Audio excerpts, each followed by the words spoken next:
in color, different shades. It gets cold out here, everybody's blue. It gets cold out here, everybody's blue.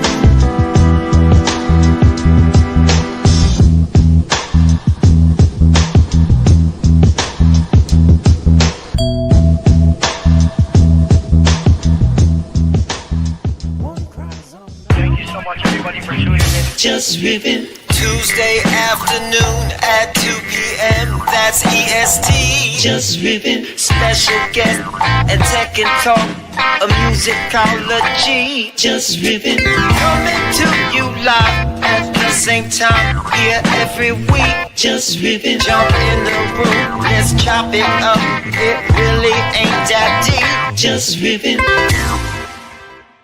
What's up, everybody? It's another Tuesday, new time, 2 p.m. I'm loving this daylight showtime. It's great. The sun is out. It's been raining over here in Miami, but we got sun today. And speaking of brightness, I got my co-host in the building, Cookie Rabinowitz, aka J6C6. We are powered by Rug Radio. This is Jus Riffin. We do it every Tuesday now at 2 p.m. Eastern Standard Time. Special guest AdamTastic is on our show today. This is the second time he's been on our show. We're going to have a new conversation with him, see what's cooking, catch up with him. He's one of our favorite guests. So yeah, Cookie, what's happening with you? What's going on in your life this past week? Or actually 2 weeks, because we took off last week.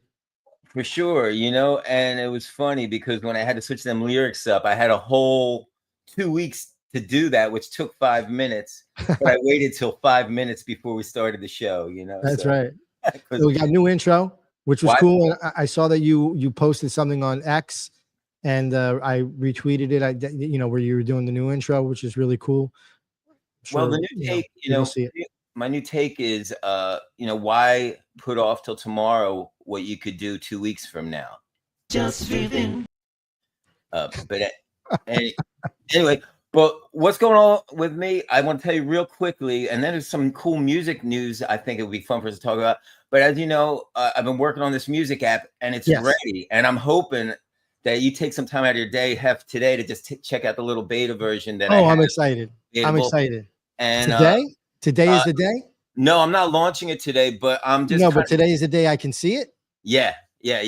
So I think it's pretty cool. But I waited till I thought it was pretty cool, so you can look at it and be like, "Nah, man, need some work." I mean, you know me. I give you my honest feedback. Most of all, it's all positive, right? It's never a negative, for sure. Because we all want it better. We want it better. That's it. So I'm not going to give you anything negative.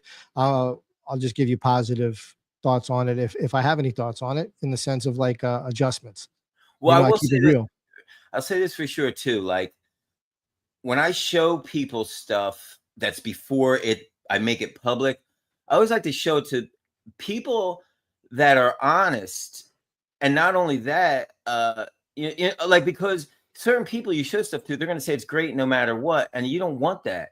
Now, if it's your art, you only want to think it's great because you want it to be a reflection of you that other people appreciate. And that's how you create a vibe, But if it's mechanical stuff and it's distribution type of stuff, that kind of stuff, you don't, it's important to take outside opinions on that kind of stuff, because sometimes as artists we kind of think a little weird, so you want other perspectives to say, well, maybe there's a little friction here or this and that. So I'm really excited to show it to you, because you're not only an artist, but you also, I think, have a very keen sense of production value. Not just with art, but with communicative ways of how people understand things, where when I talk, I don't even understand what I'm saying right now. So it's like, but anyway, I digress. But anyway, I'm just taking your transcript and I'm putting it into ChatGPT and asking for an explanation. Like, what is this guy talking about? I'm playing. But anyway, no, you're right. You're right, though. Go ahead. I didn't mean to cut you. I keep interrupting you, but I'm really excited to talk about this AI band on Spotify. Have you heard about them? No. I can't remember the names of them, because nowadays we're programmed to not even remember the names of the artists we love, so we just enjoy the platforms. So I definitely can't remember the name of a fake band, but I remember the story about them. And the story is that this band, they have like over like 600, 700,000 views, like millions of listens and Wow. followers, that is, millions of listens. And they're totally fabricated. The look, the image. Hold on, let me Google it real quick. It'll take No, a you second. keep telling the story. I'm looking for it. Okay. You keep telling. I don't want you to stop. Just keep going. They're called the Sundown Band or something like that. Look up Sundown AI Band or something. Velvet Sundown. Velvet Okay. Sundown. Okay, go ahead. So first off, the fake look of the fake band, just by looking at them, I probably wouldn't like their music. I'm not throwing shade. I'm just being honest with my personal tastes. But second off, there's a big uproar about this because some people feel that Spotify has actually is creating these bands to take, Place. and to replace. They'll take a big share of their money. In other words, so if they were the ones to create this, there's explicit rules on Spotify that you can't use AI music. So me or you, if we were to put an AI band and their AI music on Spotify, they would take it down, supposedly. But this band is gaining huge traction. So there's a couple theories. One theory is that Spotify is aware of it, but it's a way for them to kind of see what's up with this new lane of music and see maybe how they can engage. And then Okay. okay, sorry. Yeah, did Spotify? I didn't catch that, but did Spotify create this band, or somebody created the band and put it on Spotify? That's the whole thing. We don't really know who created it yet, but there's theories that Spotify may have created it. Have you checked out their privacy policy or terms of service? Spotify.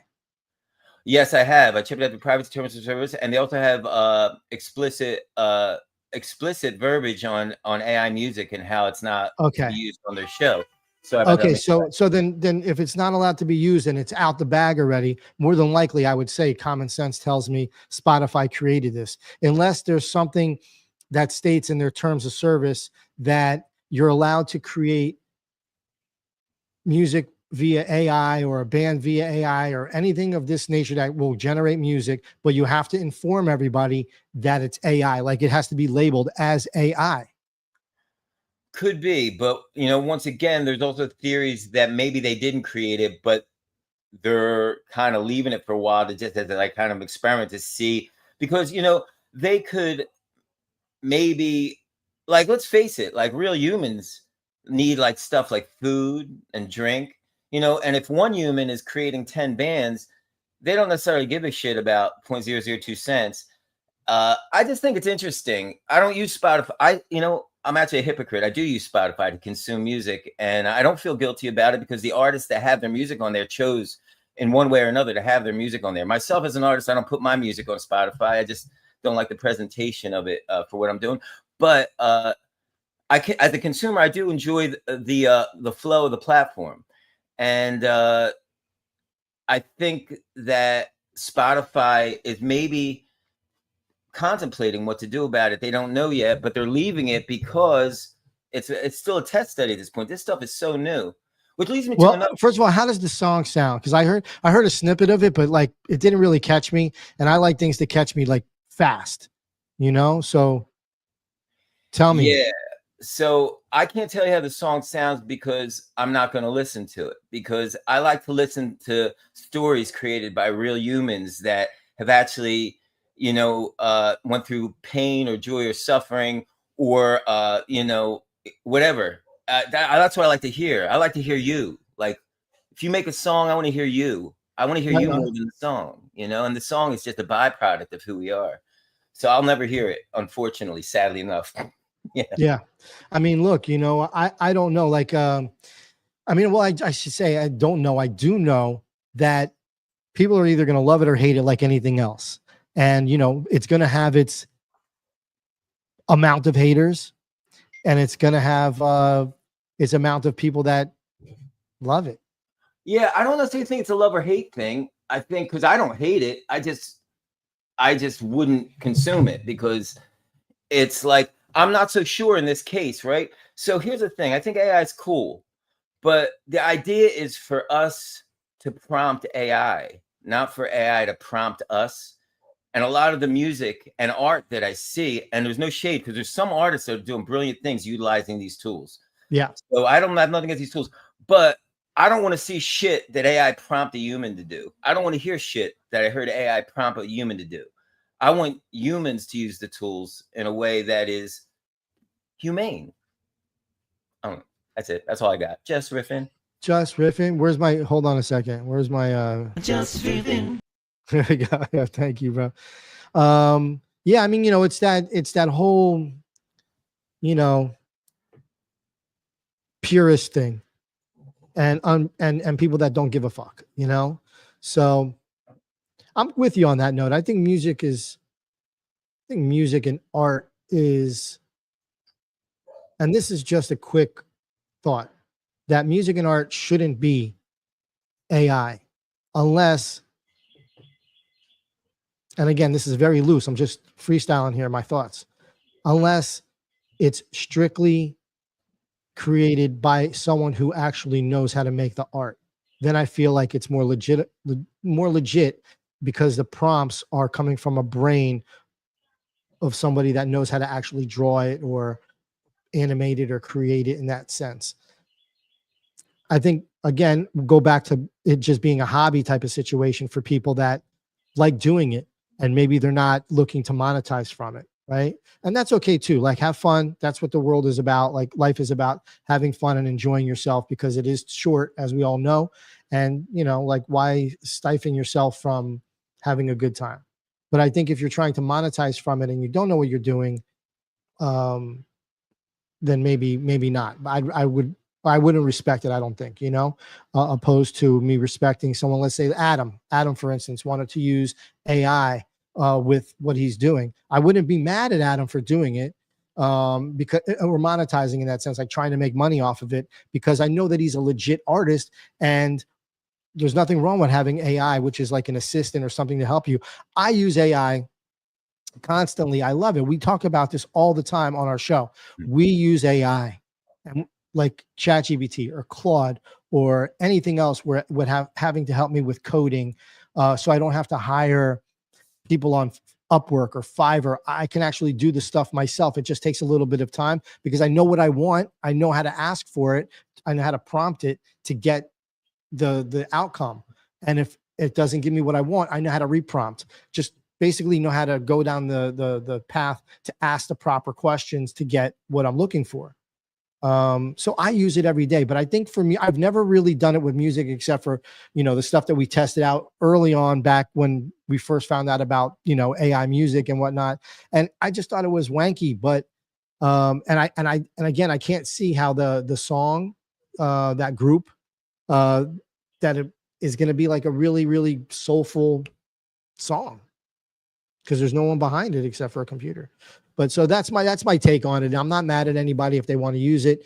I think I would have an opinion if people were trying to utilize it to make money and they're not true to the art, like it, you know, someone that's like a school teacher and now they're, you know, making AI music. I don't know. I don't know where I would stand. I should retract everything I just said, everybody. And I'll say this. Yeah. I just want to say one last thing on it. We should bring Adam up too, because I wanted his views on this. We got to hear that. But one other thing, it's like, I don't care if they try to make money off it. I just don't want them to try to touch me with it. Like, I don't give a fuck about money. Like this, as a matter of fact, this whole thing gives the Spotify people one more, all the people bitching about Spotify, all the artists, it gives them one more thing to bitch about. So that's good. They'll have other shit to talk about. Right. But for me, I just don't want to be touched by robots. You know, I mean, it's like, I just don't think it's the right approach to humanity, and I don't think it's good for society. But with that said, I love it, and I use ChatGPT sometimes to help me, like even the music with like mixing stuff. Like, I'll say, hey, you know what, my EQ is a little harsh on this. Any suggestions for whatever? And I'll look at it. But it's just a source of information. I don't necessarily use that information, but it's one more source. Just like if I Googled it. And that's cool for me, but it's everybody's own decision. And I'm not passing judgment by any stretch. I love humans. Yeah. That's why I wanted to retract everything. I'm not like judging anybody or anything. I'm just loosely thinking here. So yeah, I mean, I'm on that kind of fence too. I don't know. I don't even know. I honestly, have fun, enjoy life. That's all I can say. Let's bring let's bring up Adam, and let's get his opinion on this thing, because he's an artist, and I'm curious to know if he does use AI in his art. All right, let's bring him up. Adam, welcome back to the show. AdamTastic, What's up, fellas? one of my favorite artists, man. How you doing today? What's cooking with you? And what's your thoughts? Gosh. I'm good. Thanks for having me again. I love being on the show. Yeah.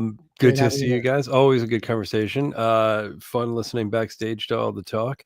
I have a ton of thoughts on this stuff. From it runs the spectrum of like and dislike, and a lot of it does fall into the live your life, do what you got to do, life's short.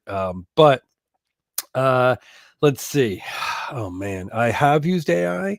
I've used it in like non-art things. I've definitely asked questions, or had AI look at like writing things that I've written, and I'm like, I know this could be better. Can you make this better? Let's make it more fun or upbeat or more professional. So in that regard, and then I take that output, and I've never just taken that output and then put it back out, because there are changes that I want to make editorially, or there's just like, I wanted to have a little bit more of my voice back in it.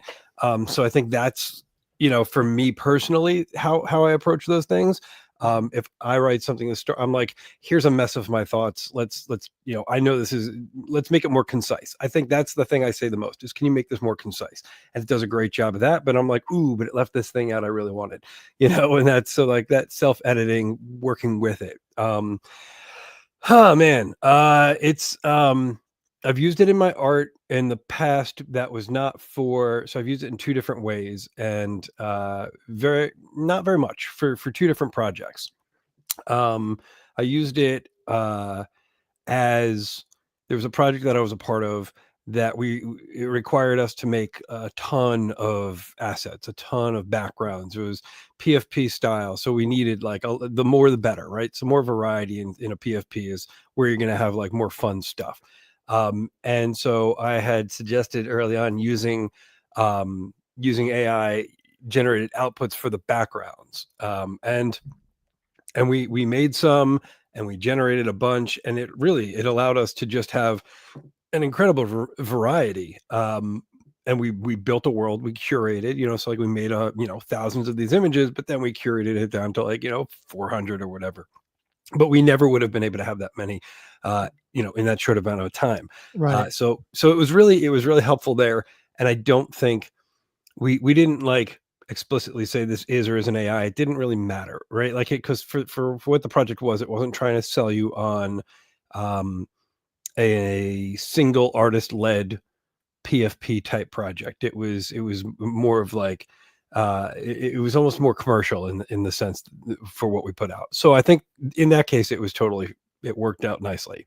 And then I've also used it to prompt different paintings that I used then as reference to paint myself, if that makes sense. Because I didn't feel right about just taking the prompt and saying I did it, but I was like, well, let me, just the same as I would go and find, set up a still life and take a photo of a still life and then maybe paint that and give it my own spin. I said, all right, well, let's do that. Let's make, a photograph or a painting of this thing that doesn't exist already. And then I'm going to use that as reference, and I'm going to literally redraw it, like not trace it, just actually redraw and repaint and put my own spin what you see visually. Right. Yeah. And it's one of those weird moments, because the thing that I'm looking at that was prompted has never existed in its form the way it is.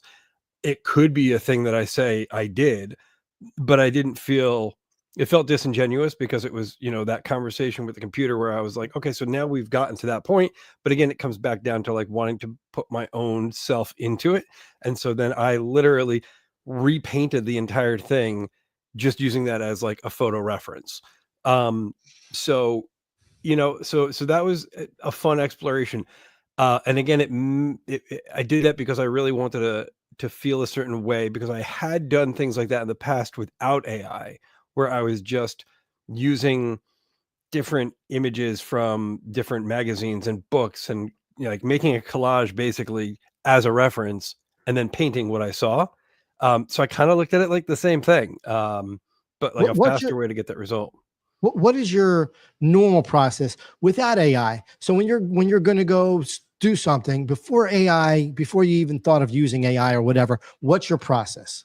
Yeah, I mean, and that was really for those projects. Outside of that, I don't really use it for my art. And I don't have any shade to people who do, because I've seen some people do some incredible things with AI and AI overpainting and AI generating, and then they physically paint the paintings. With my process, most times eh, it's getting ideas from everything around me and just going into either digital or physical. Like right now, I have a lot of paints all laid out, and I've been getting back into physical. I did physical painting, like acrylics, Canvas? canvas Nice. acrylics. A lot of times I like to paint on like found objects or wood. And so I did that like 20, going back 20 years now. I've been doing that off and on, but I stopped about 5 years ago and went like full digital, because I was doing digital before that as well. But it was like, I don't know, I leaned heavily into digital. I love that, but also I've started to miss the tactile stuff. So yeah, I mean, like I'll go in and like a lot of it depends on where I'm at right now. I've been working on a new series, and it's a lot of emotional feelings in terms of like how I am processing the things, the day, the world, the moments. Sometimes I've been doing it with like conversations I'm having with somebody, and on the side I'm like making something or doing some sketches. In the past it was a lot of like pre-sketching. When it's an animation, I'll sketch something out, the idea, and then I'll bring that and I'll do like I'll go a little bit deeper in terms of like developing it. Eventually, knowing it's going to be animated, I'll make layers from different pieces. The last project I did was all hand painted looping gifs, and so that was just sort of like in the Talking moment. about intangibles. Intangibles was just in the moment, yeah. And so that was something that I wanted to do, hand painted, but I really wanted these gifts to loop. And so I did that in this new series. I don't have a name for or a title for the series yet. And this is an animated series also? No, well? so right now everything's been static. And so Okay. it's there's I Are didn't you bring any planning of the on keeping digital it that stuff. way? I didn't mean to cut you there, but are you No, it's planning on okay. It's a keeping it good that way? question. Possibly, but I do think that some of them lend themselves to the energy, like in the pieces being like small elements that are animated. And some of the paintings are looking like this right now. Cool, man. Very cool. Yeah. So I've got a whole Now let me ask you a question. whole You bunch could like that. actually Yeah. Now, which is the right way for that piece of art? Like, which is the right way to look at it? It does it matter because it's art? It does Like, if not you matter. I mean, because it's that's the beauty of it. I know the way that I intended it, yeah. but I've seen people Are you take sure it you know the way different. that you intend it? There are plenty of pieces that I do, and then I flip them and I go, that's better. That tells the story a lot better right there. And so I just roll with Yeah, it, you know? I love it, man. Yeah. People, I had a mini gallery show not too long ago, and somebody came to me and said, oh, what does that mean? And I said, well, what does it mean to you? And they gave me a look like, oh, like, oh, the artist. And I said, well, I mean, I could sit here and I can tell you what every line dash dot meant to me, Yeah, but sure. where's the fun in that? Like, you're Yeah. gonna see something different. Everybody's gonna see something different. So yeah, this is, I've been doing physicals and digitals of this for a few months now, and I haven't released anything, but I'm very excited about it. I'm doing, between 1 and 3 a day, and really just like it's feast or famine with creativity sometimes, where you hit a moment, you're in a roadblock, right? And you're just like, everything I'm doing is garbage. I can't get this out. I can't get it right. And you kind of have to walk away for a minute. But when you have like a moment of like inspiration, I don't know, for me at least, it's like, You keep it you got to moving. roll with it. You got Yeah, to yeah. like, grab it. You can't stop. And you just got to like Yeah. seize that moment, So you're doing 1 to 3 a day. Mm-hmm. How do you know when you're done with one? Like, how do you know when to move on to the next one? I mean, it's a good question, right? People ask that a lot. And um it just, there's a feeling, I guess. Like today, I was working on one before the show, and I looked at it, and that was just like very clearly not ready. Like it just, there's something about it. I think I forget who described it like this to me once, but it's almost like the sensation of like an itch, right? Like there's, That's funny because I just scratched my leg as you said that. I swear to you, I just and there you go. Like but you scratch, and when you're done scratching that, you know you don't need to scratch your leg anymore, right? Like you just right. know you feel fine. Yeah, But before that, unless it's a poison crazy ivy. itch. Yeah. So yeah, STD. I've got the itch, and it's like when that itch is, even for each individual piece, there's that moment where you're just like, I could overwork this, but like it just feels done, and also like I've learned over the years to put stuff aside and say, okay, you're probably done with that. Like let's see what happens when you just move on, Yeah, yeah. I know where I stand with music, and it's kind of the same way, with completing a song. Cookie, what about you, man? How do you know when to move on to the next song? What's your process? That's the problem. I don't. But no, but I can totally relate. There are a couple really gems you dropped. First off, the way you said you interact with the AI and you paint afterwards, I think that's a beautiful way to use AI, because it's like, it kind of reminds me of like Pinocchio when he becomes a real live boy. It's like you took this thing that was not human, and then you turned it into human, like it was from the world. And you also used the robot to produce, you used it for its power and glory of what it could do, but then you took it out of that world and you made it a human thing. And I think that's a beautiful way to use AI. And I think there's ways to do that with music too. And some artists are doing it. So I just wanted to reflect on that a little bit. And then one other thing, about the music thing, what you were saying about people interpreting your pieces and asking you what you think. I always thought it was great. Like, I remember reading an interview. I think it was like Seal or something from the 90s. We're going to crazy, that guy. But he never had the lyrics on his albums. And he said, I saw him in an interview. He said, people get them wrong, and that's okay because they interpret it their way. And I'd rather have that because they are going to interpret it in a way that's meaningful to them. And I thought that was brilliant. But at the same time, I really want people to listen to my fucking lyrics. I mean, it's a really cool sentiment. It's just not good for like, search engine optimization. Like, like you go to look up, I feel like a kiss from a, I don't know what he's saying, but it's a good song. Yeah. But the finishing part, I'm sorry. Go ahead.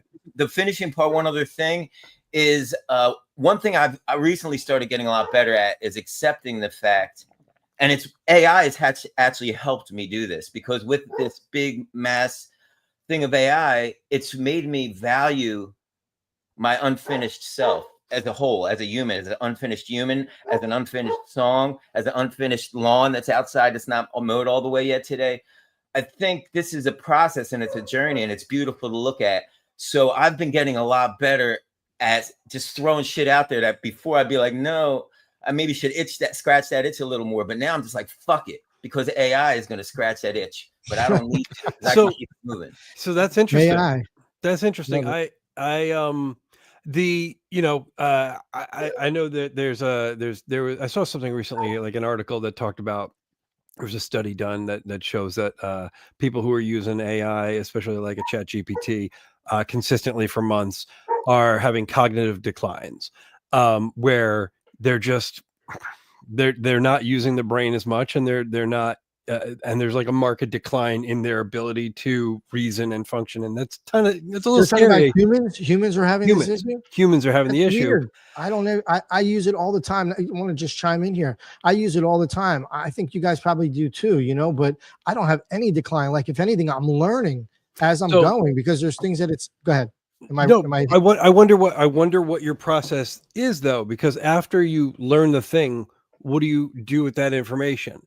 It's just stored in my brain. I don't know, like I guess whenever something comes up where that information is necessary, I'll remember it. I'll remember, oh yeah, ChatGPT, my process for this should be this, like go that way in order to make it happen. That's encouraging, honestly, because I understand the argument that goes the other way, that like supports the decline part. But you have to ask it. You have to like, okay. So how my approach to it, Adam, is this: it's an assistant.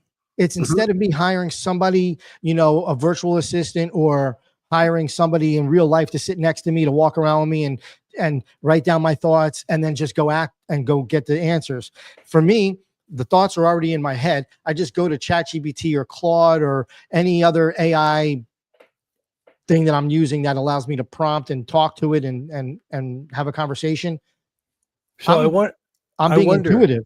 Yeah. I wonder though, because the use case that you presented there is that you have the thoughts and you want it to assist you. You want it to consolidate. You want it to take notes. You want it to like elaborate and like refine your thoughts, right? I think where the case for the decline comes in, and I kind of understand this because pre chat GPTs and LLMs, people had this issues with the internet in general, is the availability of information is so vast and overwhelming that because you ask, let's say, questions to a GPT or just on the internet, you're asking questions that you don't know the answers to. So instead of like the use case of like, I have this thought, I want to elaborate, more of like, okay, where are macadamia nuts come from? You ask the GPT, it'll tell you immediately because it knows.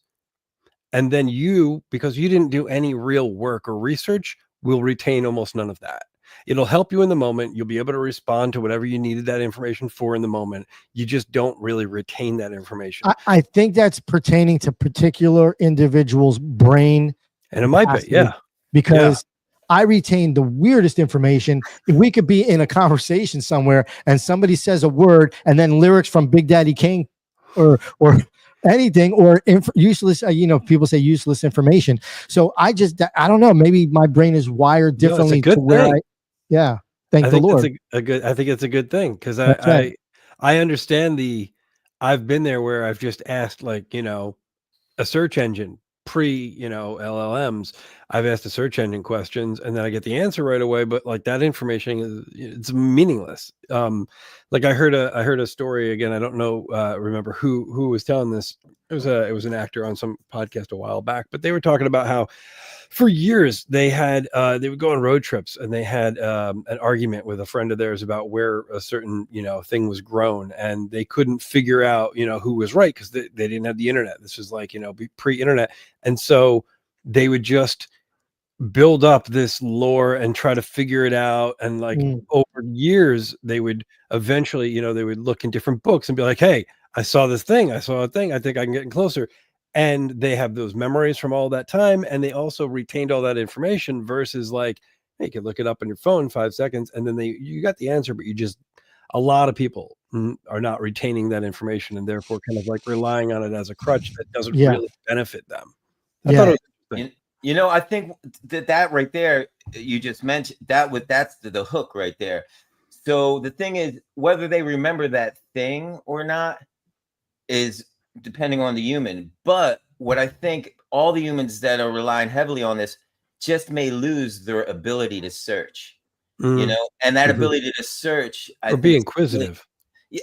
Inquisitive and like lose their ability. Yeah, exactly. Be inquisitive. Thank you. That's much better way of what I was trying to say.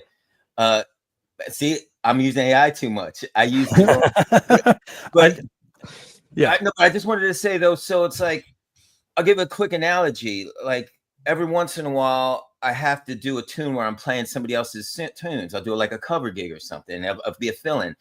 And if I have to sing the songs, it's very hard for me to remember lyrics. And if I don't write them down and read them, now, of course, I could just Google lyrics.com and it'd be on an iPad and I look at them. But if I write them down, I remember them almost instantly.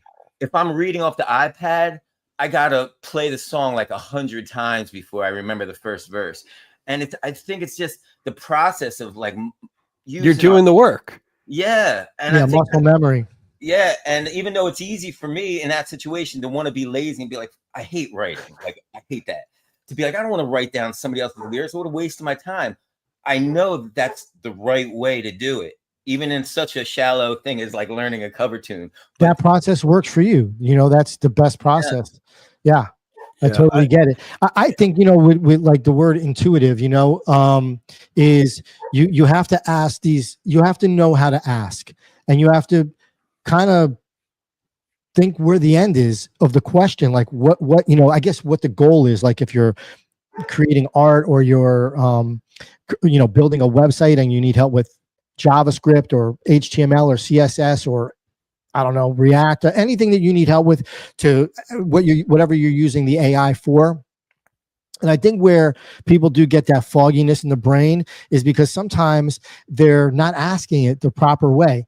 They want something that's maybe generalized, but they have to think a little bit deeper into what that generalization is, so that way they can pull it out of the AI, because the AI will give it to you if you know how to ask for it. Now, this happened to me in the beginning because I've been using ChatGPT from the get-go when it first launched. I believe I've been using it since it first launched. Anyway, so in the beginning, I knew what I was asking it, and I was getting frustrated because it wasn't giving me the output that I was looking for. It wasn't giving me the answer, and I was asking it stuff and asking it to do things that I already knew how to do. Like physically, I could physically do it, but I was testing the AI to see what it was going to give back to me, and it was foggy. The AI's thought was foggy until.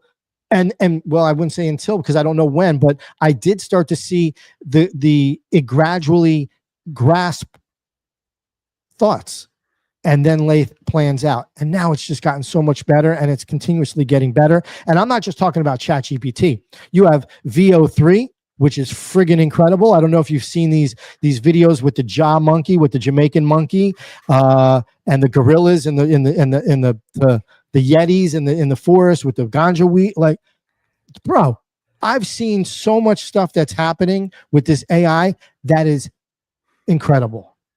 Have you guys seen this stuff today? I've seen it. I've seen it. There are the ones that just make me chuckle. They're amazing. They're fascinating. And then there's like, the genuine concern that I've got when I've been looking at this stuff. Like, I was in the Mid-Journey beta, like early times, right? Yeah. And so I've seen this go from like,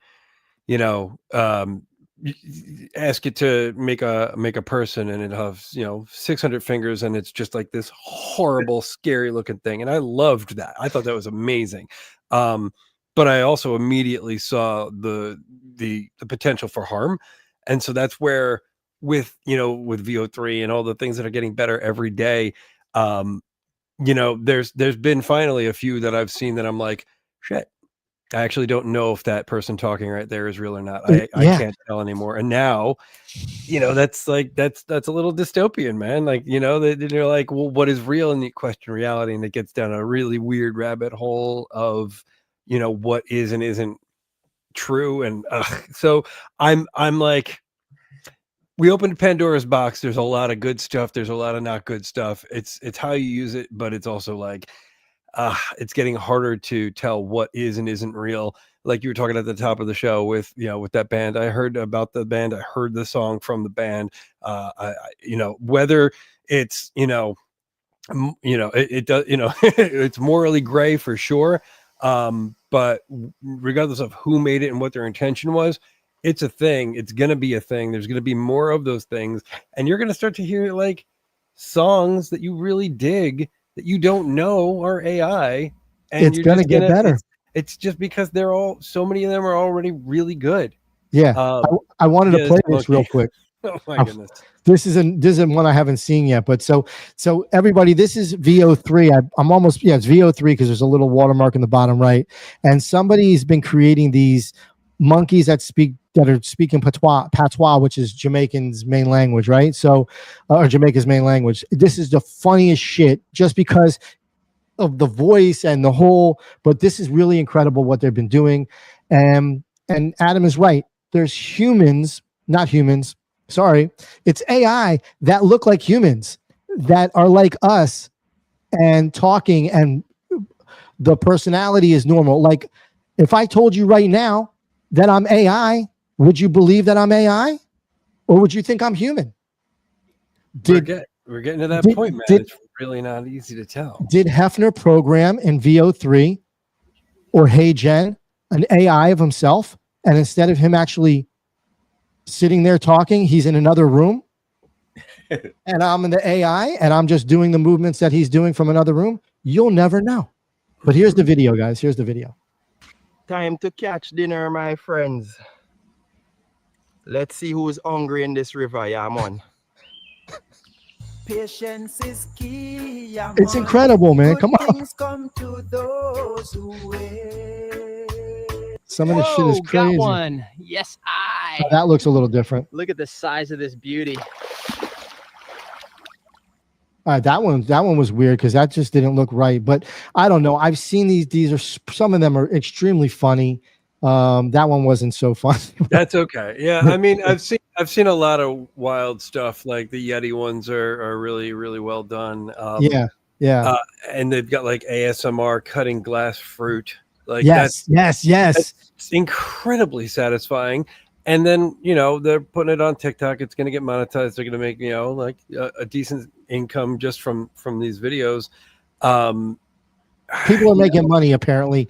People are making people are making a tremendous amount of money from this stuff. It's just incredible, dude. I got mostly no problems with it. I did hear a weird conspiracy about people. Some of the before the AI videos where they were just making some like weird videos that just for views and clicks, and it was going to some unsavory organizations because it was just they knew how to make viral videos. At the end of the day, I don't know. I think there's it's not going away. I think it's not worth it to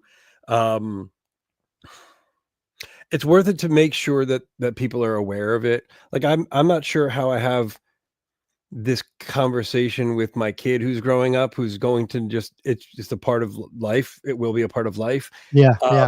It's sort of like critical thinking is the biggest thing that I think I have to teach in terms of pushback, because it's like, even now with just watching like YouTube, even YouTube kid stuff, you've got creators on there who are just making stuff up just for views and clicks. And we as adults know the shit's not real or not, not a fact. And my kid will come and say, hey, did you know this fact about like whales? And he'll tell me some wild stuff that I know is not true. But then it's like, okay, man, this is going to be tough. I got to teach you critical thinking in general, because like, regardless of AI, all this stuff. But then there's the benefits that like I learned about this. Microsoft has a new one that came out. It's called Orchestrator. And this was fascinating because it's more on the good side. But basically, it looks at published journals of medicine to find case studies where they, it was like a really hard disease to diagnose.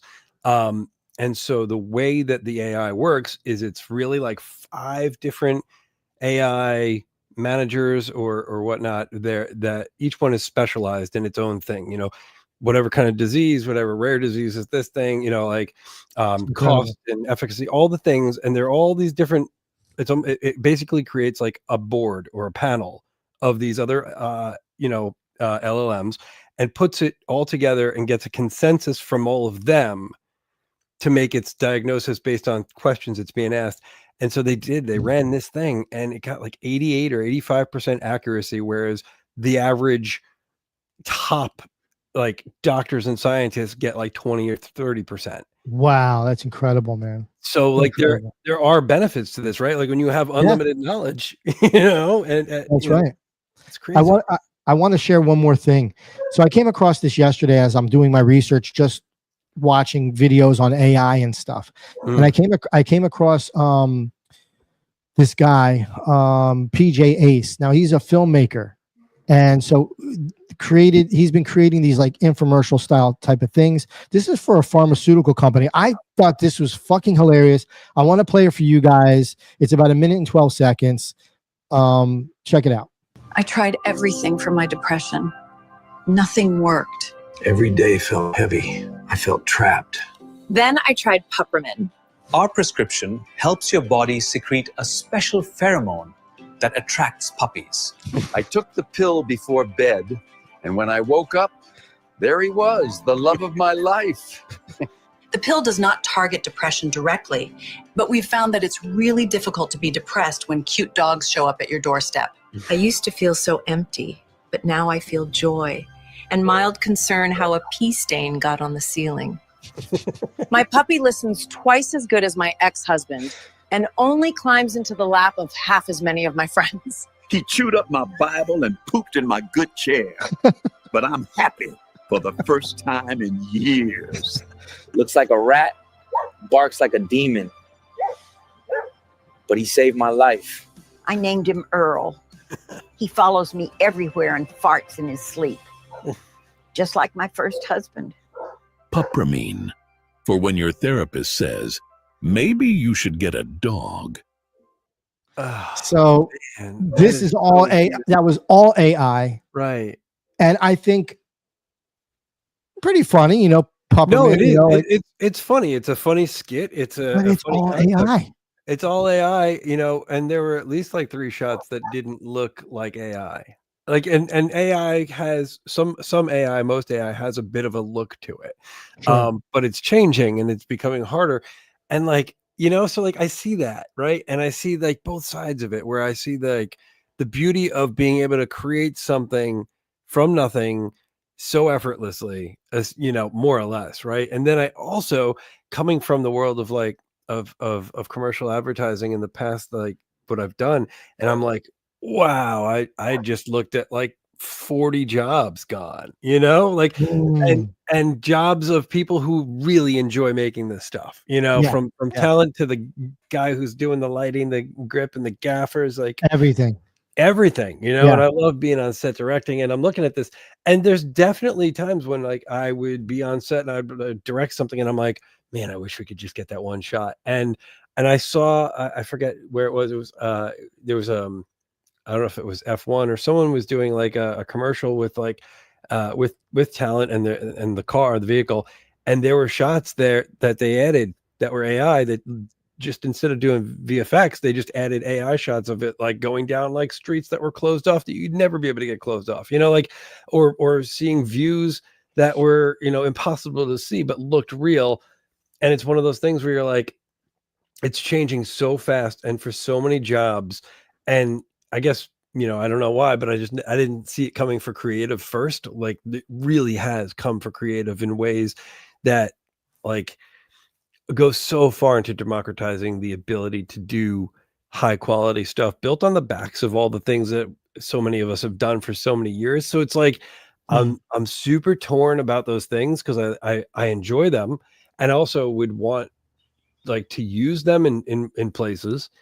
And yet, you know, it's also just a bummer for seeing, you know, death of an industry, you know, like that's why I think we're gonna. I want to tell you something.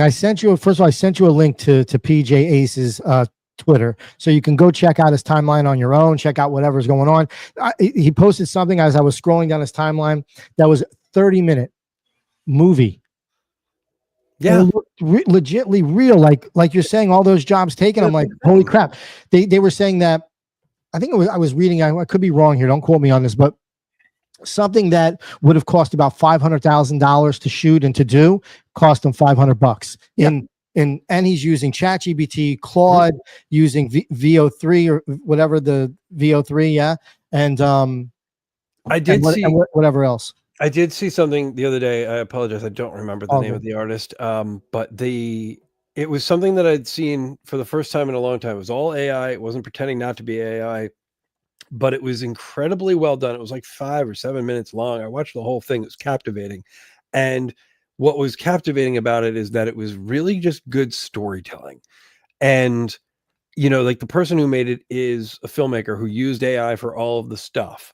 But at the end of the day, like it is still, you can't just like say, write a good movie, you know, like you can't, right. You have to know some things, right? Yeah. And if you have a point of view, and that was one of those moments where I was like, okay, so if you have a point of view and you know what you're doing, you know what you want to say, just like anything, you can make a shitty film or you can make a really good film. And this person, using all the tools available, made a fantastic like short film. And I was That's like, awesome. okay, respect, Yeah. you know, like respect, because these are people that are sitting at home or wherever they're at, they're dreaming of becoming a filmmaker. There's so many kids, you know, when I lived in Los Angeles, there's so many different film schools, so many different acting schools. Everyone's trying to make it. They want to do this thing, but you need a budget. You need producers. You need money. Yeah. You're not just going to roll up. You got to, and then these kids that are coming out of these tech schools that are teaching them how to become filmmakers, writers, in music, sound engineers, musicians, or whatever.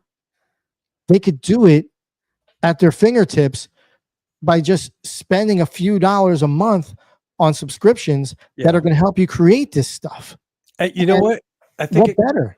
I think it comes down to cream rises to the top analogy, because as a webcam, I'm using my digital camera, which I use for photos and for video, and I'm using it as like, you know, the camera for this. And when, you know, like 20 years ago, completely impossible to do, you know, to use what I'm using now, just right now as a setup. And like, I remember it was, you know, the holy grail of like making something look like a film. And, you know, you learn after a while, it's, you know, not just the tools, but like the fact that I didn't like, there was that shift, you know, when it went from photography, went from film to digital. And then it was like, oh my gosh, everybody's, you know, going to be a photographer. Oh my goodness. So, and there's, you know, everyone has a phone in their pocket and everyone can be a photographer, but not really. Right. Like there's those shots that sometimes look really great, but most of the time, like it takes like skill, talent, and intention to get to a level of, you gotta have some creativity in your mind. Yeah, I'm with you on that. It helped, right? Like someone's always going to get lucky, but if you want to continue on that path, you kind of have to have a vision, know what you're doing, and give a shit and try. So I think that with much like a you know, film and digital shooting, where every kid has like, you know, an incredible camera, and they were like, wow, you don't need like, you know, $100,000. Now you need $10,000. Well, yeah, now you need $500. The bar keeps getting lower, but I think that in the end, the things that are going to make it onto maybe festivals or make it into the public domain and like really like get people's attention are the things that rise to the top, no matter what it is. I think that we're just seeing the newest version of that. I'm with you, Cookie. What's your thoughts on this whole? Because it is getting wild, man. What we're talking about here is like it, and as we're talking, things are getting better, right? You know, they're not, the AI people that are building stuff are not stopping. But what's your thought here on what we're talking about? I feel that everything that we're all saying, these tools are amazing and technology is amazing. The AI videos like is it VO2 and stuff, all the stuff I've checked out, I'll say this, and even with that last video you showed of the puppies and stuff, even though I love puppies, I thought there were like a couple fart jokes in there or something. I wasn't too amused or entertained by it personally. And what really troubled me more than that was the humans in there that were AI generated. And I feel that this is coming. I'm going to get to the punchline soon. I feel that this is coming sooner than they get better at that. I think before they get better at making realistic humans, I think humans are going to get used to looking at shit like that and see that as the new norm, just like they did like listening to music that's homogenized and everything is on the grid. And I record music on the grid and quantize all the time. So I mean, I'm not trying to act righteous here or anything, but I'm just saying it's kind of sad because I think we're conditioning ourselves, we're grooming ourselves to be okay with fake shit, and I'm not down with it. Let's keep it real, people. Thank you. Thank you for letting me talk. I think that's part of why I went back to painting with acrylics. I wanted to feel the tactile nature of actually painting. I wanted other people to feel that too. Some of my work is still digital, but I was itching for like that human made feel. Which Did you take the red pill? Is it the red pill that get you out of the matrix? Is what it is? I think it's the green pill.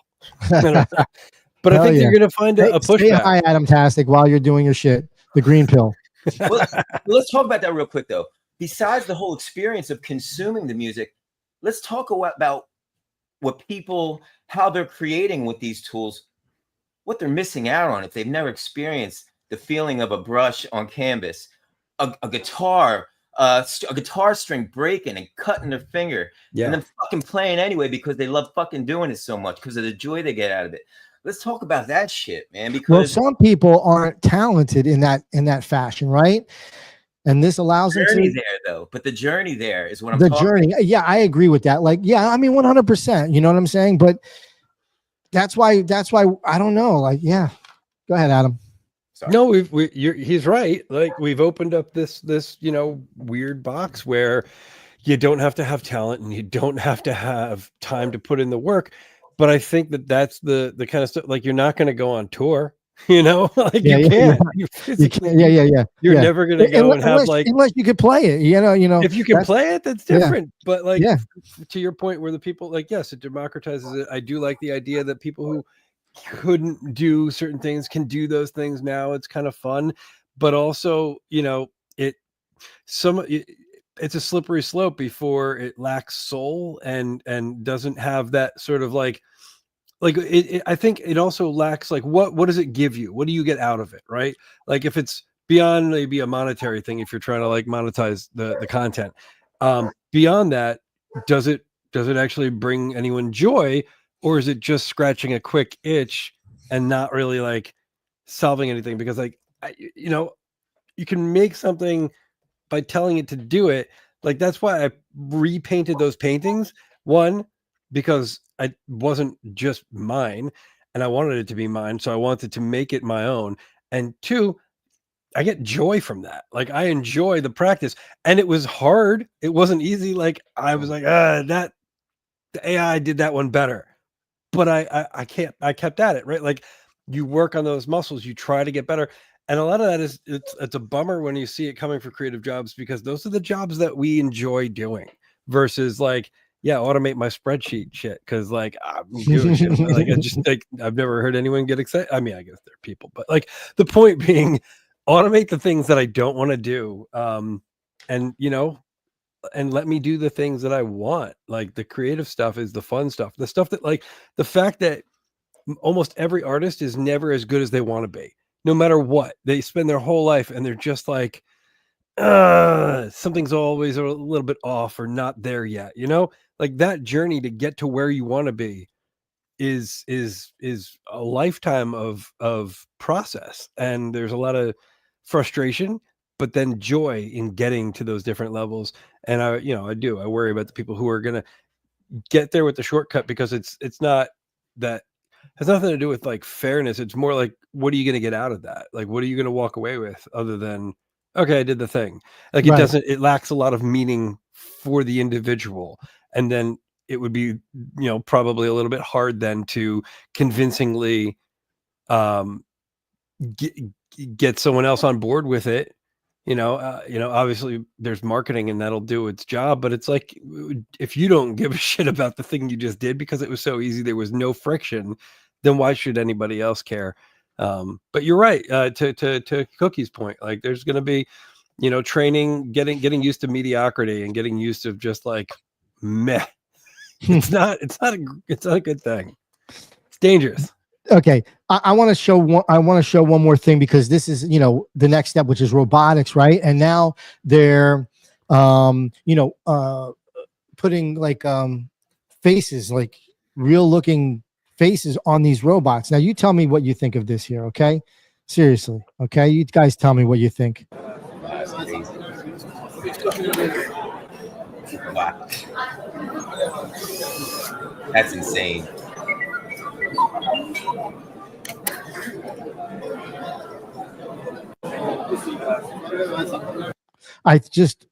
Okay, so this is what's happening over in China, Japan, and yeah, this is where it's going, because yeah, does that say everything? My face. It's your face, bro. But yeah, I mean that's where it's headed. I mean that's robotics. The movie iRobot they weren't fucking far off. Now I hope the robots, if they're coming, that they don't do like the movie. But I don't know, man. It's kind of, I hadn't seen that. I mean, technology is okay. You're a kid.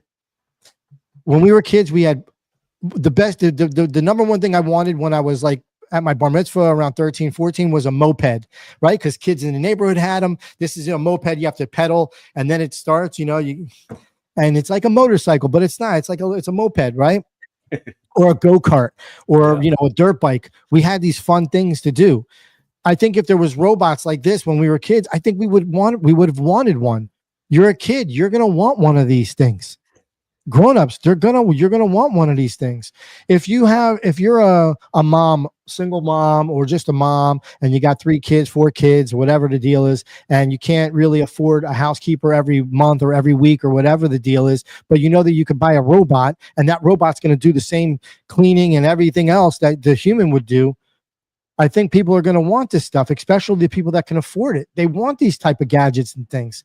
So I don't see it slowing down or ending, but and then again, also let me ask you this, guys, this question. It's probably like rhetorical, but remember when like plasma screen TVs came out, the flat screens, they were like, Philips or whatever, and they were like $15,000-$20,000 when they first came out. They were like this.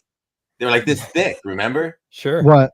The TVs at first, they were like the big ones. They had a little light in the back. It was like yeah, but still, I mean, those were super expensive until they mass manufacture them, and now you can buy a huge ass screen TV at Best Buy or whatever for $300 for probably a 50-inch screen, no lie, right? Or Walmart or whatever. But at any rate, I think this is what's going to happen with the robots, and then it's just total recall. I don't know, guys.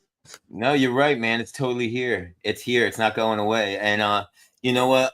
There is a responsibility we have. I don't know if it's regulations, and it's not to slow down technology, but it's to make sure that we utilize it. Because really, the robots in our house, that's cool and all, but the robots in our house, there's one of those for every 10,000 weapons that people are using AI to create these days. And that's what scares the shit out of me, because these weapons can be big, crazy robotic things. They could be AI generated viruses. It could be whatever. And unscrupulous. Well, they have robots now too. Just wanted to chime in here. The police have it when they're going into like get the bomb, retrieve a bomb. Instead of sending humans in now, they send like a 4-legged robotic dog in there. I'm sure you guys have seen this stuff, but that's good. But AI to go in there and blow it up, robots are bad. AI robots. Oh, yeah. For negative. I agree with you. I agree. I don't know why I don't know why we're actively trying to put the thing into the body. Like it's fascinating. No, I don't. I think that we are closer than ever to having that kind of thing in our home, but in a really irresponsible, unchecked way. Like we just did it because like that was the answer. Like, and also money. Like I don't, I think we're well past the, make sure this is used for good. I think we're well past the there are people who are creating this stuff who will actively tell you they don't know what's going on behind the scenes, like how it works, like the thing that they made. That's crazy. That's really crazy. And then they're like, well, it's not alive. And I'm like, well, okay, fine. But if it can reason and it can look at our entire history as a species, it's not good. We don't have a good we don't have good browser history as a society or as a species. Like this is you're so spot on with this though. This is not a good thing. And then we're like, why don't you come into our house too? And also we'll upload you and you can play with our kids. Like and bring what can go wrong? My floor while you ready to exterminate me. Yeah, what can go wrong? You're like robots walking your dog now, and I don't know, and I've never. And for every video of every robot at a convention where they're showing it off like you just showed, I've never seen a dude. So like I think that speaks to the intentions of the creators. I'm just like I've never seen a robot dude. Like unless they're faceless, right? And emotionless, those are the robot dudes, right? It's oh my gosh! I saw that they can do kickboxing now. Great, it's crazy, dude. We're gonna have robots, robot kickboxing leagues. What could go wrong? Yeah. What could go wrong?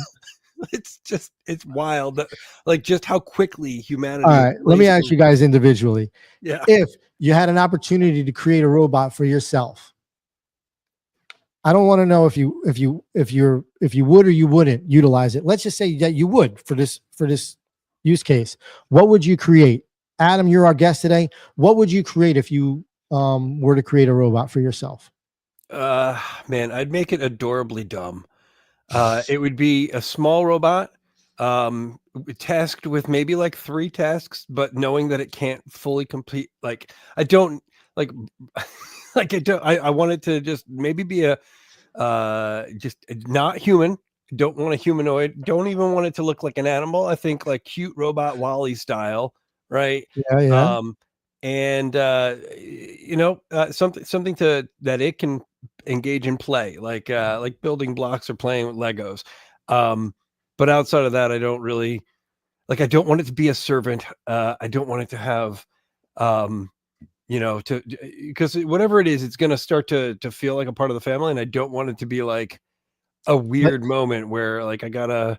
Like Rosie and George Jetson. Yeah, I don't want it to feel like I don't want to feel guilty about leaving it on vacation, like behind, like leaving it on the charger, just like yeah. I got Roombas. I don't need my Roomba to have a face. So I don't know, but that's where my head's at. What about you, Cookie? What would you make? Felt long and hard about this over the past 30 seconds. And what I like to say is I would have it refill my coffee, then sit down and shut the fuck up. I need another refill. That's it. They have that already. It's just a coffee maker, bro. You just schedule it. Yeah, but like for instance, right now I'm out of coffee right now, though. Like go get me a coffee. Like, hey, like refill my coffee. I'll get the first cup. Refill it. I'm totally lazy, All right, ain't nothing wrong with that. I like what Adam was saying too. It's like do I got to remember its birthday? It's like, is it gonna get its feelings hurt? But anyway, this is all really interesting stuff, man. Yeah, and it's so amazing. I feel I'm grateful, as fucked up as all this shit is. I'm grateful to be alive to see how this is all going to turn out so far. Yeah. I mean, listen, how would you feel? And I think this is coming since we're talking about this, is where they program this AI robot to be able to paint like Adam does, or to draw like Adam does, or to create anything like Adam does, like to the T. They're doing it. It's already a thing. It's already a thing. I mean, it's not in the physical form unless you're like, right. Not in the physical form. But no, I'm talking about robots. So it's a robot, not AI, a robot.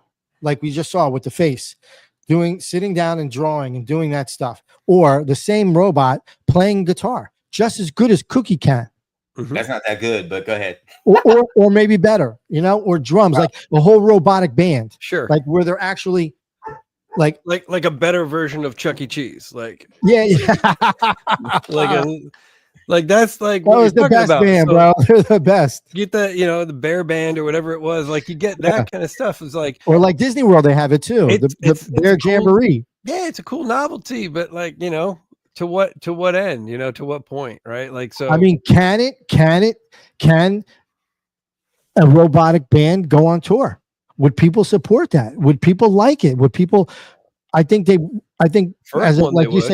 a novelty, they might want to go see it the first time. But what if it's really good? What if the band is really good? What if they play like Tool or Rush or Fish or your Shaka Khan, like your favorite? Like, what if they? I guess it's a niche. You're gonna find a niche for everything, right? Like you're gonna find the people who are like, screw those guys. Oh, it's not real. Yeah. Or do you think it will happen? Do you think that it will get there? Maybe. Can you see it happening? Maybe.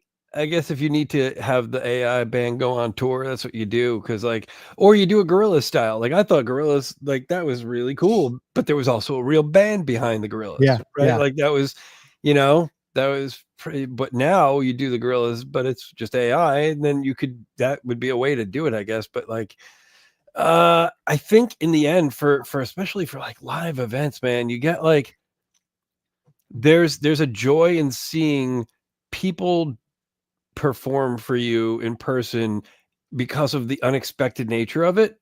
Like there's, you're going and you don't want to hear just what's on the album. You want to hear them riff. You want to hear them mess around. You want to hear them like intentionally mess up. Like there's stuff going on there. It's dirty. It's messy. That's the fun of it. Like, so I don't know. I think, but there's so many people in this world, right? There's always going to be a niche. There's always going to be like a lane for somebody. And it'll likely be the first one that gets the most traction. Whoever is the first AI robot band on the scene to, take over. And it's like, oh my gosh, I can't wait to see them. And they'll be, it is what it is. There's going to be people, but I think the majority of, I think a lot of people are going to get really frustrated and sick of a lot of the churned out stuff. And there's going to be a sort of a whip back to, people are going to want to see the real stuff from real people. I agree. I wonder what, everybody that's watching and listening, by the way, this is Jus Riffin. We do it every Tuesday now at 2 p.m. Eastern Standard Time, powered by Rug Radio. Our special guest today is AdamTastic, one of the most, just fantastic artists of our time today. What do you guys think about this conversation that we're having? What's your thoughts? Put it down in the comment, leave a comment, make sure you like and subscribe as well. But yeah, want to hear what you think, what's your thoughts out there, the public that's listening, about AI and about robotics and everything that's happening here.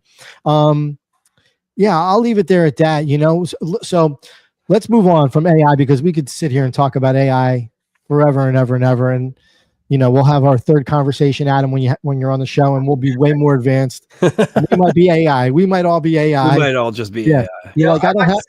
I'm sorry. Go ahead, Cookie. Move on. I would just like to say one thing about AI, and then I'll leave it alone.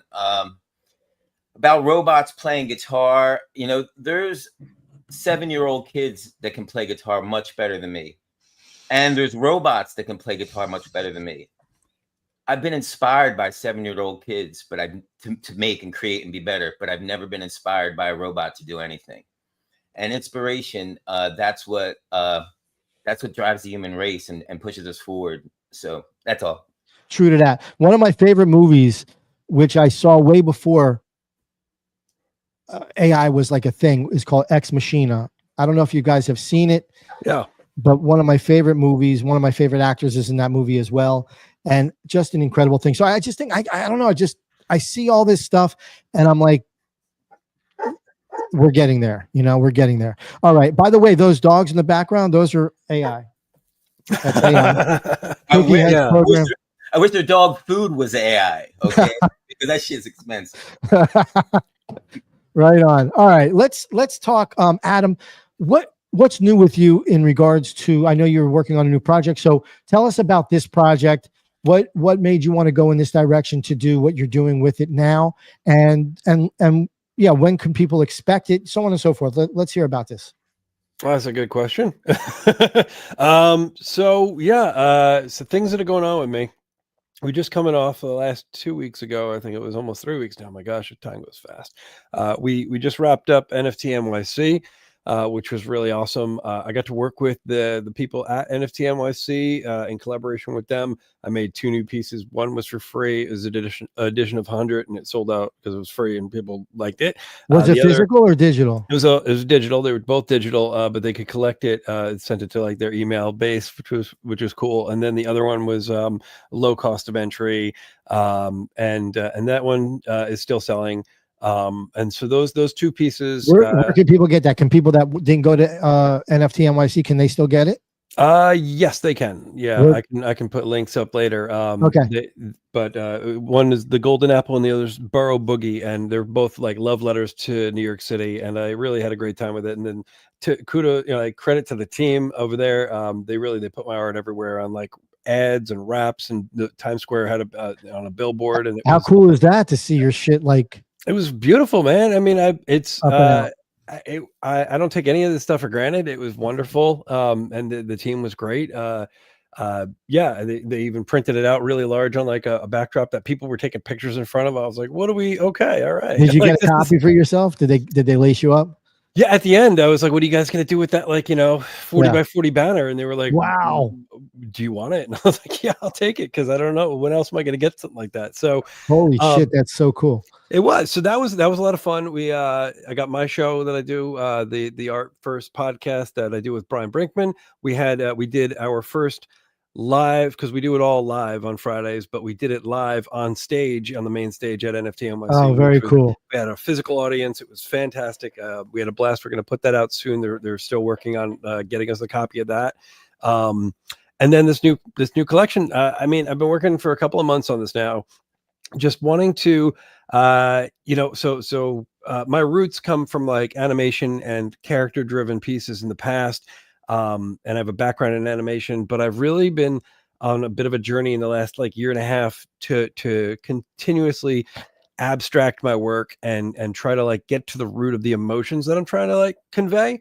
And the last bunch that I did that with was the Intangibles project. And so, kind of like just further exploring what does that look like, and my desire to get into physical painting again, to get back into it. And I've just been really exploring just different colors, color palettes. I spent like 3 years ago, I spent a full year where I like to do these like exercises to kind of like help myself grow and stay fresh. So it was like 3 years ago. I took all of my work that I had done in the last like year before that, and I put it all into one document in Photoshop and all of the art, and I blurred it all out.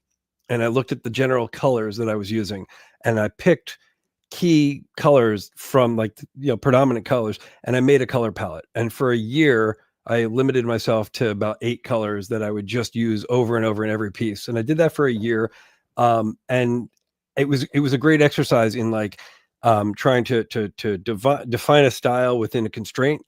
But then after that, the new exercise has been like, what can I do with different limited color palettes that drive to the heart of the emotion that I'm trying to convey. And so like coming off of Intangibles, I'm like, that's what this project is. And I don't want this necessarily to just be a single closed-ended project. I'm really excited. Like Intangibles is 42 pieces. They're all one of one.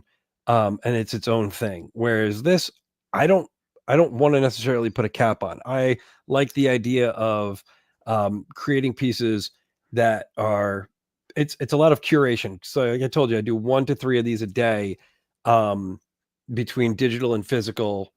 And I look at all of them, and I'm not going to mint all of them. I look at them and I'm like, what is something that like tells the story that I want to tell? Or maybe I'm going to put them into like a small collection for each set. Like, okay, here's like 10 of them that work together, or 5 of them that work together. And then from there, it's really just like, I have not yet decided whether I'm going to do editions or one of ones. I'm thinking a lot of one of ones in this. Do you know how many you're going to do overall, or you haven't figured that out yet? I haven't. And that's the part of where I don't necessarily want to say it's going to be it's a collection of X, like I'm enjoying this so much that I don't want it to just be a limited collection. Like, oh, did you get into this thing that I only did X amount of? So, right now, I don't want to put a constraint on that, but, and I also really want, a lot of them to come with the option of getting a physical print. And so I'm working to get that like made. I love so that. I can have that. I love physical art anyway. Digital is cool, but I love the physical. So if you have the opportunity to get the digital, and so you have it in your wallet or whatever, but then also to have that physical that you can frame and put on the wall. I mean, I'm with that. Now, how are you? I guess you probably haven't figured out a price yet on these things, a mint price. And is this going to be blockchain related? This is going to be on the blockchain? Yeah. So I went back and forth about these for a while. I think that, they're going to be on the blockchain. Have you figured out what chain? They'll be on ETH, but I don't have a price yet. If I do one of ones, I'm leaning towards putting them up on Super Rare. And if I do editions, it'll be on Manifold. But if I do editions, they're really going to be limited. Like we're talking like edition of like 3 to 10 at max, like for any of them at any given point. I'm toying with the idea of if I do an edition, doing a random selection for who gets the print, that kind of thing. Or maybe if it's like a low cost edition, there isn't a print, but if you do the one of ones, there is a print. Like, so I'm sort of like still toying with the ideas of like how I want that drop to function, and the messaging about it, but I don't want it to just be, oh, here's these like 60 works that I did. I wanted to give it more room to breathe, if that makes sense. So I'm not like, this is just it, but I do have like bigger plans with building out, a larger, different collector base, and hopefully, get people excited. The feedback has been wonderful. Anytime I'm posting these, it's gotten good traction, and people really seem to like them. I just get like real excited about them, and I don't know, there's something to it. Like I'm really proud of like how they're going. What you showed us earlier today, that's part of the new. And it's funny, those are more or less tests that I've been doing. Like I didn't Can you show the audience one more time what so they can kind of get a visualization of what we're talking about? Here's a larger one, and I've done it. I don't know if I can see that. Let's see if it focuses. Awesome. There we go. There's one right there. Yeah, they're okay. So they're a little abstract here. So okay, wait a second. Is this the stuff that you you're using AI as well with, or this is strictly just you, right? This is just my brain. This just is your brain. Just me processing emotions. Yeah. Understood. So like, for instance, can you remember what emotion that was? Oh, there's a lot, man. Do you write them down? Like, what do you write like on it? Like what emotion it is? No, but I titled the digital ones. It's funny. I did not title the physical ones that I've done. They've been more in the moment that I'm like, how would you know which one is which? You do it all by memory? Yeah. Yeah. Don't hire a cookie, because he's not going to remember it. Yeah, no. So much of this, I gifted one of them to a friend and collector of mine who was at a show that I was at, and he had asked, like, how do I get one of those? And I was like, I think you just did. Like, and he's collected my work in the past, so I was very happy to just gift him one. And then but outside of that, the digital ones, I think I think a lot of the pieces that I'm gonna put like on Super Rare will be digital first, or digital native pieces that then can come with a print. I don't have a plan yet for the physical like paintings, but these are just like some of these are just explorations that I'm going to keep for myself, probably. But I've got a canvas over there that I'm working my way up to. That's how big is it? 24 by 36. Whoa. So that's just been sitting off to the side there. And I've been doing these studies, like I said, like doing the studies. I don't want to just like go right to the big canvas. And I'm just okay. Let's get into this. So now they're going to be different, right? You're not going to paint it exactly the same, right? Those are just kind of like, I mean, how could that be? That's the beauty of this thing, right? So then like your AI. Fun of this is that I'm not, I'm not going to stress on making this bigger. I'm not going to stress on upscaling this to paint it bigger. This is a study. My studies are conceptual and ideas, and like, okay, I really like how those colors flow. I really like how those shapes work together. And then let's translate that. After I've done like a few hundred of them, now let's move on to the canvas. Like the bigger canvas. Do you do a gallery of this stuff too? Like a gallery showing, like? To get more like eyeballs on your art and stuff like that. I know that I haven't done a gallery showing proper, like my own gallery showing for this. I've been in little small shows, but like for this, not yet. There's a gallery that I'd love to get into at some point. I started just chatting with them, and so maybe one day, maybe we'll get some a piece or two in there. That would be awesome, dude. It would be really cool, like that, where you have your own gallery, your own showcase, where every piece in the gallery is yours. That would be, a solo show would be amazing. At some point, I'd love to have one. I need to build up a larger body of work of this, this kind before I get there, but I'd love that at some point. That would be great. Yeah. And then before I pass the mic to Cookie, I wanted to know, when is Brian and Adam gonna create a project together? 2021. Oh, you did already. You already did. That's okay. Yeah, no, not a lot of people were around, and so not a lot of people know. So I started a project. Oh gosh, we're gonna go, I don't know, 20 years ago, called Fluffy Goodness. And that is a physical, it started as physicals, where I was making physical plush creatures. I've got at Fluffy Goodness is the Twitter handle. And I made them for years and years and years. And I started off as a gift to my girlfriend who became my wife. And then I just kept making them. I sold them internationally. I sold them in stores and consignment shops and craft fairs and all that. And it was great. I did it all by hand, every one of them, thousands of these things. And then, life hits, kid comes, things slow down. It's all good. And then when I found NFTs, I started making them digitally. And so I put a collection of these digitally, where I hand painted every one of them as their own individual ones. They're all one of X, because it's like I kept, repainting these things. And each time I did a drop, and I think there were 3 drops in total. I did these different like species or character types. And I went and found between 7 and 10 friends who were artists in the space to do a custom, collaboration. So they would do, so they would do theirs. So Brian was kind enough in the first set to have done one of them, with me, where I made those are the characters right there. That's the type right there. All right. So I made the template, and then I gave it to different artists. So I mean, really, version 1 of this was incredible. To be honest, I was very happy to have a lot of good friends. I made bags at one point. Yeah, can you see it on the screen now? Yeah. Yeah. Let's see if I can find. I'm just looking at it. I'm just trying to go through some of the stuff so people at home could see this. Yeah, I made bags. I made also so I had Brian. I had Gabe Weiss. I had Pareen Hadari. I had Corey Van Loo did one. Fesk Wow. did, Glawa did one. Sick Pencil, Soul Curry. I mean, yeah. I mean, I just there's so many collaborations awesome. That I did in the first in 2021. I was like, hey, you want to do it? No, yeah, sure.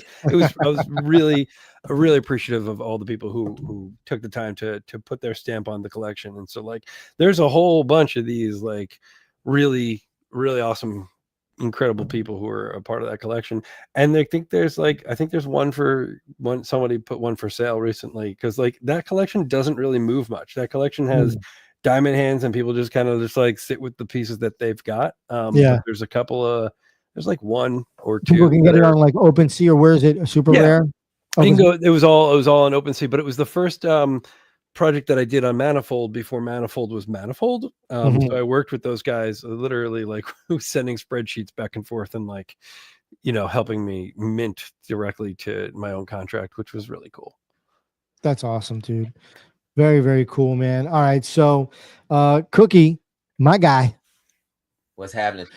It's at the end of the show, and I don't want to go into a big long thing, but when you show these pieces of your latest project, it kind of hit me this particular project, your latest one in particular, it almost it looked like layers, almost like a song has a rhythm, a groove, a melody. There's different layers. Jazz, man. But I did put. It made me want to ask you, because sometimes different people, I know Stevie Wonder said that he always likes to create a song with the melody first, and then there's other artists that like to make a groove first with their either drums or whatever. Or maybe chords. A singer-songwriter might use chords and then sing to it. I want to know these layers that in this latest project you're doing. Is there a certain way you start it, with a certain type of layer? In art, I don't know what that would be called. Like I said, in music, it's a melody or it's a groove. And art, I don't know what it's called, but do you have these layers in your mind, and do you start with a particular one first? Or it's a good question. I see what you're getting at. It's a good question, man. It's hard to pin down, I guess.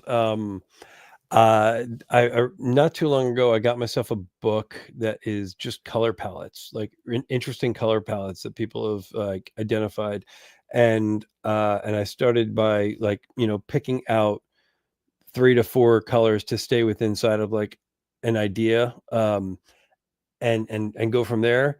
So I kind of like have these different palettes that I've set up at least digitally before I go in. I like to either listen to music or sometimes I'm listening to news or a podcast or whatever it is. That's sort of my. It really, it's like that. The emotional moment that I'm in is the starting point, and it can shift. Like if I'm listening to something on the news, and then it, the news thing, it ends, and then now I'm listening to some music. It can take on another life, and it's sort of like sometimes it is like listening to a song, and other times it's in my head. It's just it's this like it's very organic in how it comes out. And so I definitely the one thing that I could tell you about like what comes first or second is a lot of times when I started doing these, I would come up with a title after the fact. But in the last like 2 months, I've come up with a title or a concept to then work towards. And sometimes it's funny. Sometimes I have the idea, I write down what the title is, I make the piece, I look at it, I go, that's not the piece. Like that's not the name of this piece. And then I figure out what the name is and I save that name for another piece and try again and say like, okay, can I get there to what I think this piece should be, which is really interesting that, because you can name it anything you want, but it's really funny that like sometimes it doesn't match what I hoped it would.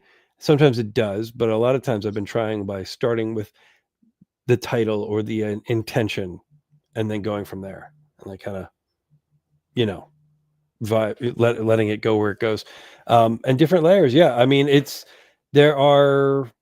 like to build up layers on this stuff. I really love, I think back to undergrad and grad schools, going to galleries, and some of the work that I connected with the most, and even in museums, some of the work that I connected with the most is very detailed, and I tend to find myself being more minimalistic in general, and so I've been forcing myself to look at a piece and not call it done until I've really gone in there and like added more details and tweaked it, and like I wind up liking the pieces more. But I'm also the kind of person who like I'm trying to grow and evolve, because like there's I do love seeing a piece of art that has like 4 brush strokes on a canvas and it can feel like a whole story. I love that so much, but I also love goofy detail.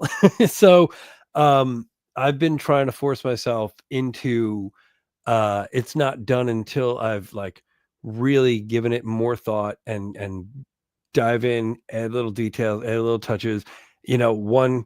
And I've enjoyed doing that a lot with physical too, where like I'll go in and I'll do, I'll paint a whole bunch of stuff, and then I will force myself to not feel bad about having to go back and reopen those paints again to get that out, to just get a single, color back in, or go a whole other thing just to get another line and another color, because I didn't plan on having like, here's an orange, there's an orange, like it's like, here's an orange stroke, whatever it is. And then there's like 10 more things that come after that. And then I'm like, it needs more orange there. I have to fight. There's an instinct in me that wants to just be like, yeah, but you closed that. You're not going back, that you closed that, and I don't want that. I want to like get more out of my comfort zone. So that's been, I don't know if that answers any of the question or just tells you about my process, but that's that's where my head's at. It answered a lot, a couple things it didn't, but I hope we have you on the show again. I don't want to be one holding you up, but I just want to say it's really a joy talking to you, and I really do enjoy your art, man. The intangibles, I feel like a poser because in my mind I was like, I'm going to get one immediately, and I never did, but I'm definitely going to, because that's such a cool project, and I just genuinely think your work is awesome, man. So thank you so much for being on the show, man. I appreciate that, man. Yeah, I do. And you don't have to get one. It's all good. I won't hold you to it. I do.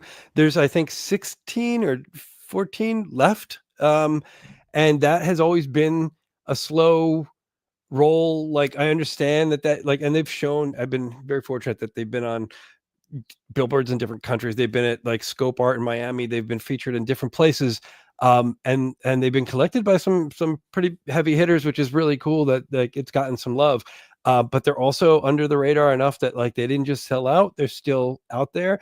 And I'm kind of in that camp of like, okay, these will go to who they need to go to when they need to go to them.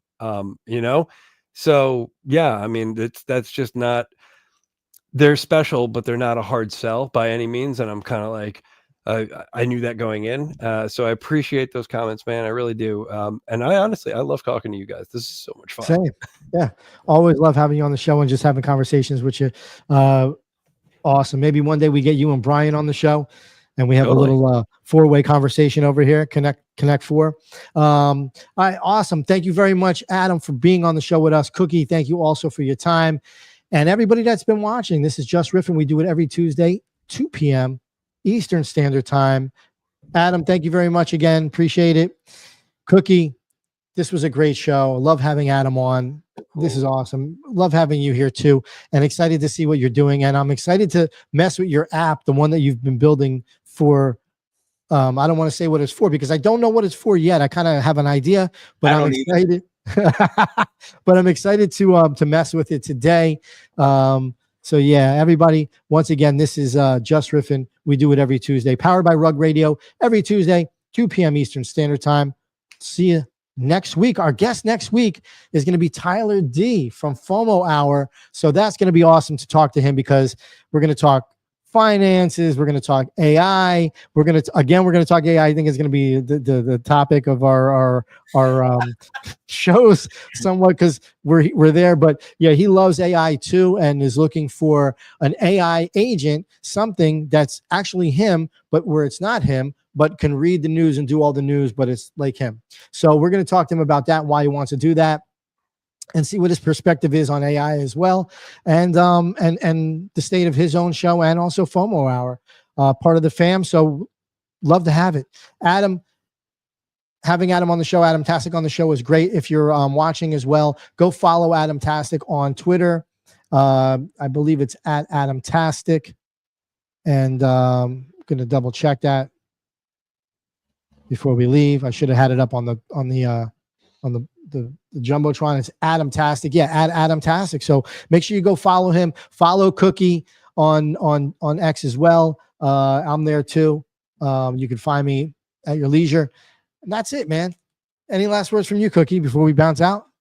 No, man. Thank you, Hef, man. And yo, great stuff, man. Fun show. Love it, dude. All right, have a great rest of the day. And everybody, peace out. We'll see you soon. Thank you so much, everybody, for tuning in. Jus Riffin. Tuesday afternoon at 2 p.m. That's EST. Jus Riffin. Special guest and tech and talk. A musicology. Jus Riffin. Coming to you live at the same time here every week. Jus Riffin. Jump in the room. Let's chop it up. It really ain't that deep. Jus Riffin.